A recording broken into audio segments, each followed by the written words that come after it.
আচ্ছা, কেউ কি পারবে তেঁতুল খেয়ে রিয়াকশন না দিতে? যে খেতে পারবে সে পেয়ে যাবে নগদ 50 টাকা। তো চলো দেখি কে খেতে পারে। আর প্রথমে তো আমি যেতে যেতে দেখি ছোট্ট একটা ভাই আছে। তো চলো দেখা যাক এই ভাইটা পারে কিনা। আর এই ভাইটাকে তো বলার পরে বলছে হ্যাঁ আমি পারবো। আর এই ভাইটা তো নিয়ে খেতেও শুরু করে দিয়েছে। আর এই ভাইটার খাওয়ার যা স্পিড, এ তো মনে হচ্ছে পেরে যাবে।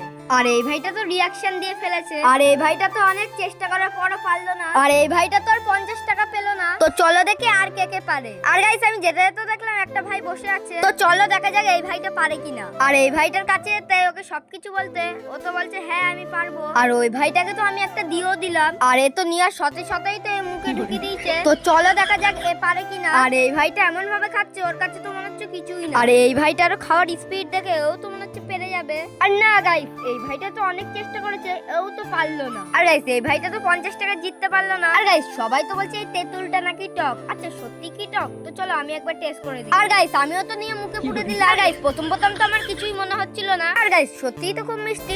না গাইস, মানে টক। সত্যি গাইস, এটা খুব সাংঘাতিক টক। গাইস, আমিও তো যেতে যেতে দেখি একটা ভাই আসছে। তো চলো দেখা যাক এই ভাইটা পারে কি। আর এই ভাইটাকে সবকিছু বলার পর ও তো বলছে হ্যাঁ আমি পারবো। আর এই ভাইটাকেও তো আমি একটা দিয়ে দিলাম। আর গাইস, এই ভাইটার যে খাওয়ার স্পিড, এও তো মনে হচ্ছে পেরে যাবে। চলো দেখা যাক এই ভাইটা পারে কিনা। আর গাইস, এই ভাইটা তো পেরে গেছে। আর তাই আমি ওকে ওর হাতে আমি 50 টাকাটা তুলে দিলাম। এবার তোমরা